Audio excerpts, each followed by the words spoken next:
When Trevor arrives to the 7th grade, his social studies teacher begins class with this question. And it's the question I want to engage this morning, so take a look at the clip.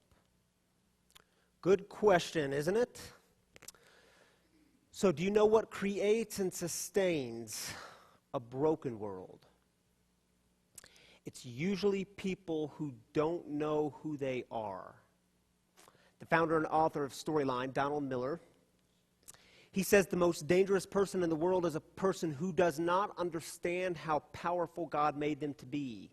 These people recklessly destroy because they think they are invisible and they don't matter. Now, on the flip side, do you know what creates healing and wholeness in a broken world?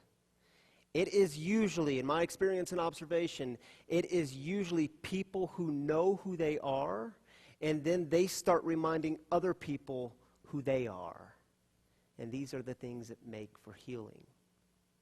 So, who are you, and what does the world mean to you?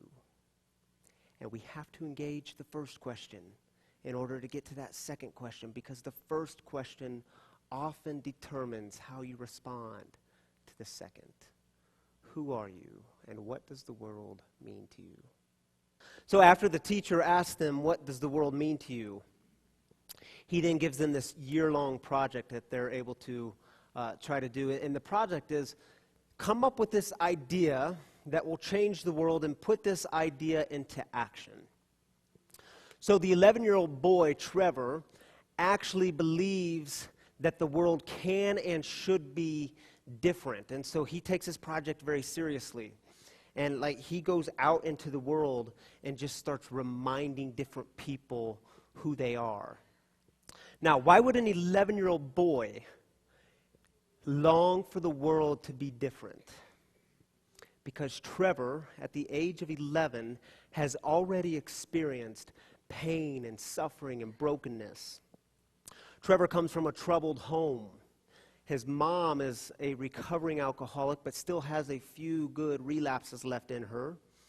His dad is for the most part absent, but he's kind of in and out of the picture. In fact, when he's out of the picture, it's better for Trevor because then Trevor doesn't have to watch this guy hit his mom.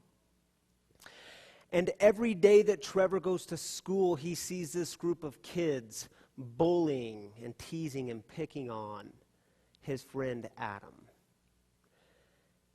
Trevor knows pain and brokenness and suffering, and Trevor believes the world can be different. And so Trevor concocts this system that we know as Pay It Forward, and his idea is to go to 3 different people and show them incredible generosity, acts of kindness and compassion, and then these 3 people will then go to 3 people, and those 3 people go to 3 people, and this thing just kind of turns into a movement and spreads.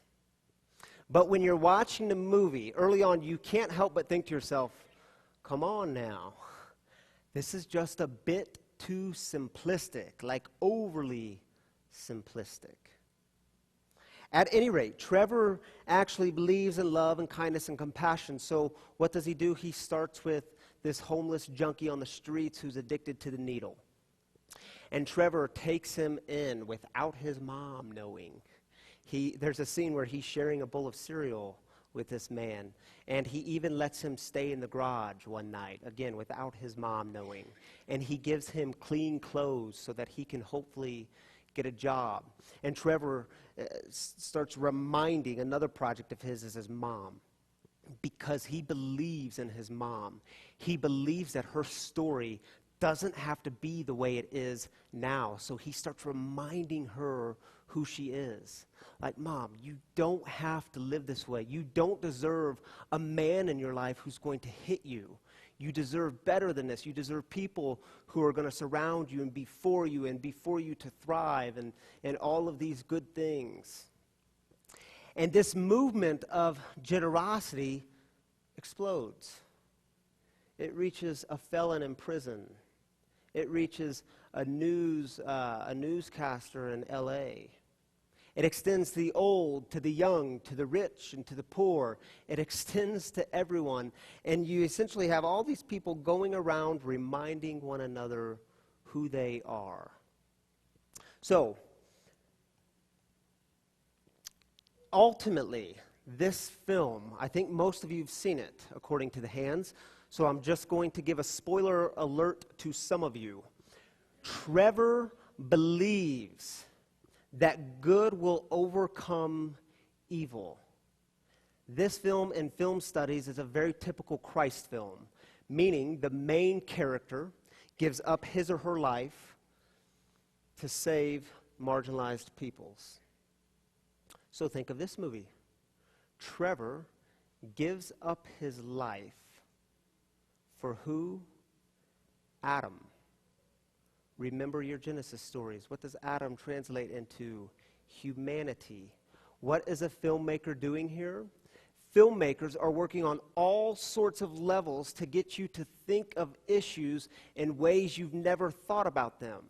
So think of the movie. Trevor is tired of seeing Adam being bullied. So Trevor steps into the middle of this bully scene. How does Trevor die? He's pierced in his side. Can you think of anyone else who is pierced in their side as they're dying for humanity? And it just so happens that when the lens starts coming out, Trevor dies on the concrete. And what does he die on? One of the cracks in the concrete. And this crack just so happens to make the form of a cross. And by the way, where does the setting of this movie take place? Anyone remember? Las Vegas, baby. Sin City. What's the filmmaker doing? Telling the story in such a way to get us, the moviegoer, to think of the human condition and what might save humanity here, what might be the rescuing factor. So Trevor starts with this incredibly simple question. How can I go out into a broken world and show love, kindness, and compassion? And when I do, will any of it make a difference? So I want to turn to a story in the Old Testament in the book of 2 Samuel. We were in the book of 2 Samuel a couple of weeks ago, and we're going back. We're going back to chapter 9. If you haven't read 2 Samuel lately, it will make for an enjoyable couple of hours. If you like Game of Thrones, you will like 2 Samuel. There's lots and lots of action here. So the backstory, we're going to talk about David and Mephibosheth. That's how you say his name, Mephibosheth. And here's the backstory to David and Mephibosheth. In 2 Samuel, David is not yet king. In fact, we're told the first king of Israel comes in 2 Samuel. His name is Saul, and Saul has 3 sons. One of those sons, his name is Jonathan. David is this up-and-coming star, and David and Jonathan become really, really, really close friends. In fact, early on, David says to Jonathan, "Hey, Jonathan, your love for me is better than that of a woman." And he goes on to say, "Jonathan, if anything happens to you, just keep in mind, just know this, I am going to look out for your family." And indeed, on that day, something did happen to Jonathan. You see, Israel was in this major, long, drawn-out battle with the Philistines. It was really complex. And there was this battle in Gilboa. And Saul and all of his 3 sons were killed in this battle. Their lives were taken. Here's the kicker in the story. Jonathan, Saul's son, Jonathan has a 5-year-old son.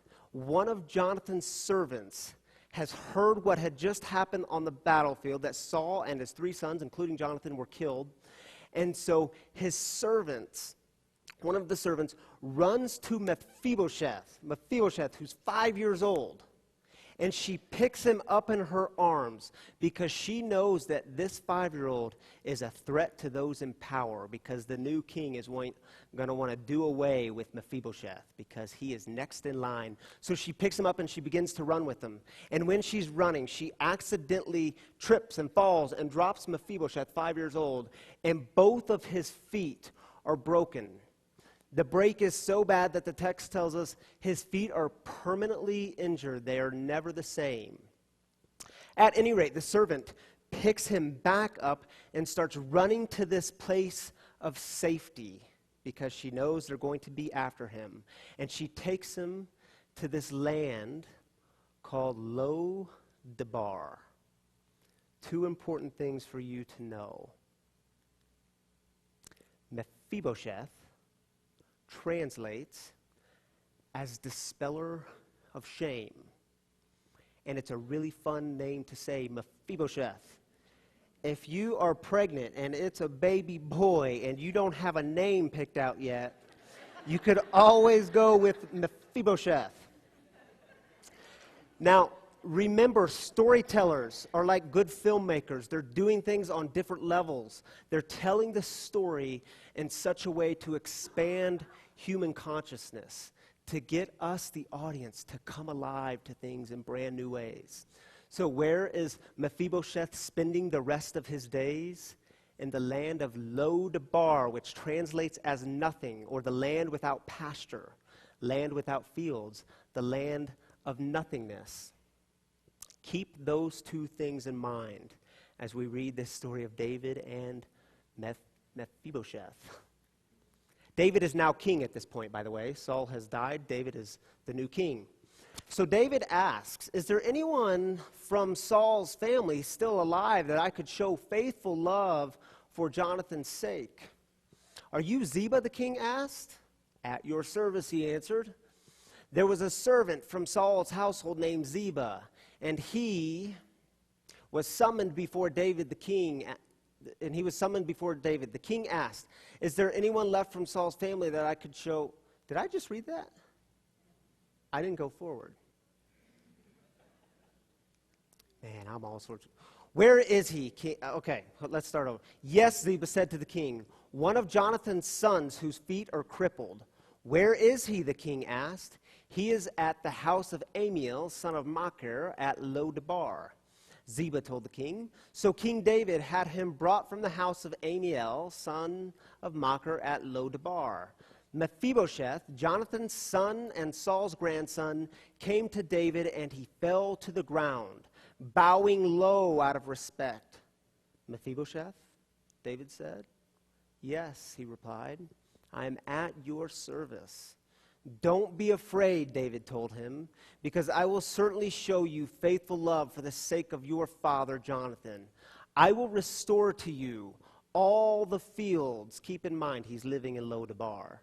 All the fields of your grandfather Saul, and you will eat at my table always.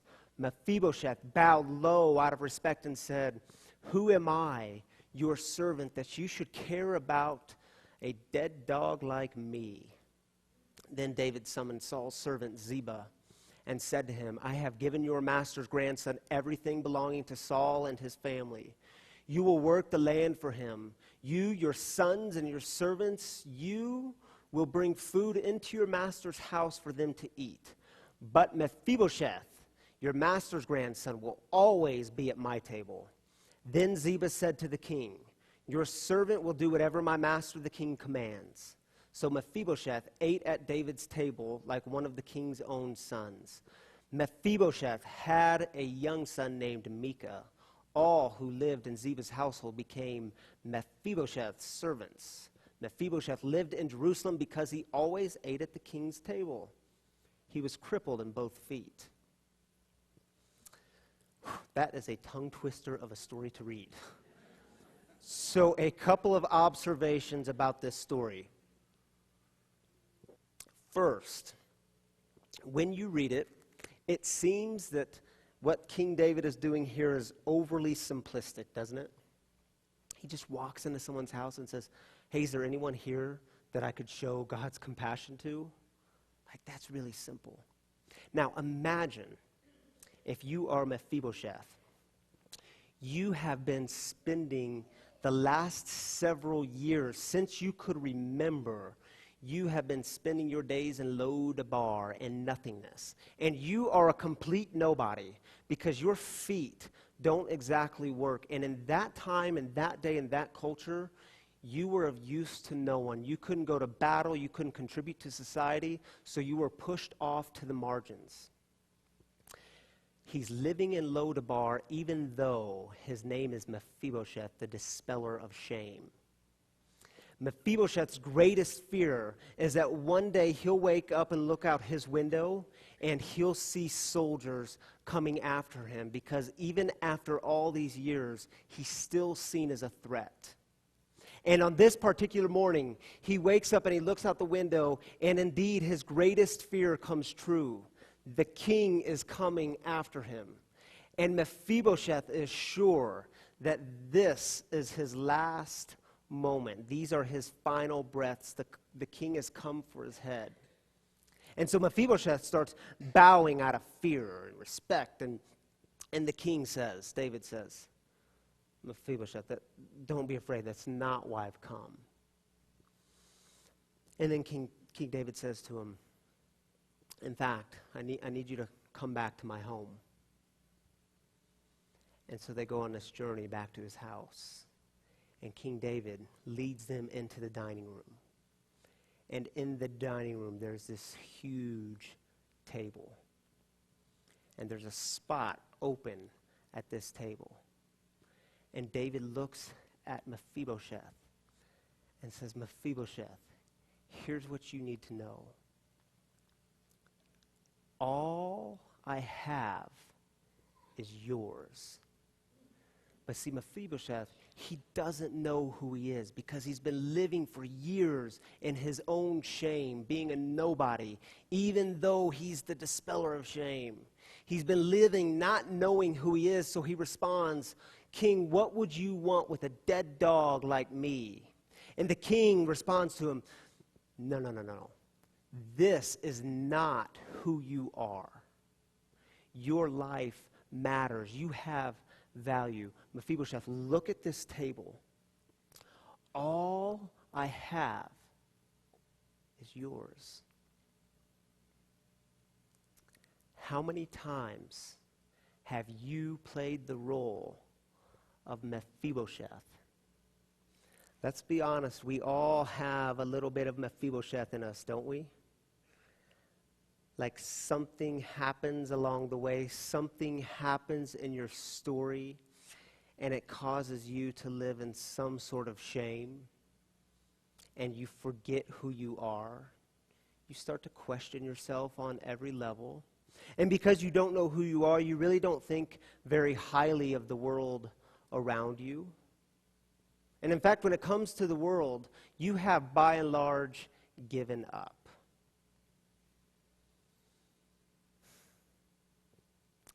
We were in our storyline group on Thursday night.